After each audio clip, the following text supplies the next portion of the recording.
Hi, I'm Michael Stevens and I am delighted to be the town crier here in Farnham, which is a beautiful, picturesque country town in the county of Surrey. Town criers are actually one of the oldest civic roles in the country.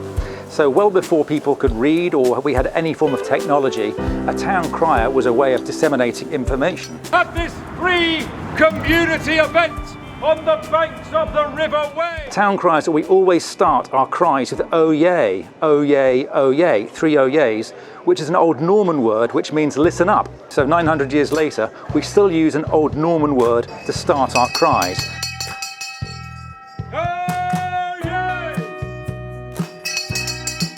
But effectively, we were the original newscasters. We would tell people the news, we would tell people the weather, sometimes speaking clocks, sometimes auctioneers. So our role was multifaceted and still is to this day. When the late Queen passed and the new king was going to be crowned, Farnham Town Council advertised for the role of a new town crier. They were looking for someone who has a loud voice, but more importantly, someone that's passionate about Farnham, someone that can talk to people of all ages, and someone that knows the local history.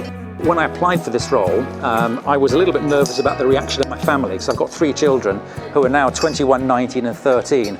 And teenage kids can be quite embarrassed about their parents, and I was a bit worried about what their reaction would be. But I have to say, they've all been absolutely fantastic and supportive, and they often come down to support me and help carry bits and pieces of paraphernalia. So they're very proud of their dad, which I take as a huge sort of a badge of honour. The outfit, it's called a livery actually. So military and service personnel wear a uniform. Mine is a civic role, and so this is a livery. It's not a costume. Farnham Town criers wear green coats. Given that this is a very old town, but the frontage of the town along the Borough and the Castle Street is Georgian, and so therefore I wear a Georgian livery with a tricorn hat, and I'm very pleased to have the Farnham coat of arms here and the bell, and I've got a scroll. When I write my proclamations, I keep them in here.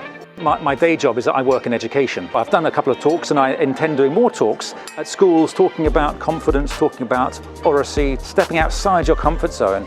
So for me, this was somewhat of a step outside my comfort zone, but I absolutely love it. And I would encourage anyone, whether you want to be a town crier or whether you want to try something else, try it, because you never know, you may end up loving it. Provided by Farnham Assist.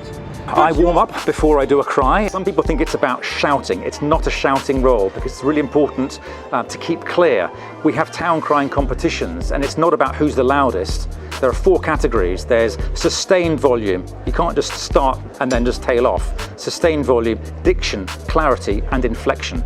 So it's actually being able to be heard, but to be understood, and your voice to carry. That's the most important thing. So it's not just loudness. Actually, I'm not naturally the person that would be the most shouty person. In fact, I'm not the kind of person that likes making a fuss in public.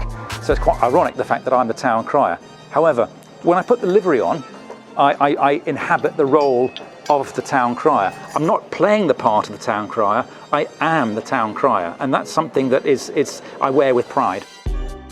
I love the fact that when I'm walking in town, I will doff my hat and they all appreciate it. So I think there's something about just spreading that goodwill. And so I'm delighted to be the town crier of Farnham for personal, but particularly for civic reasons. Ladies and gentlemen, thank you for giving me your attention. And as ever, God save the King!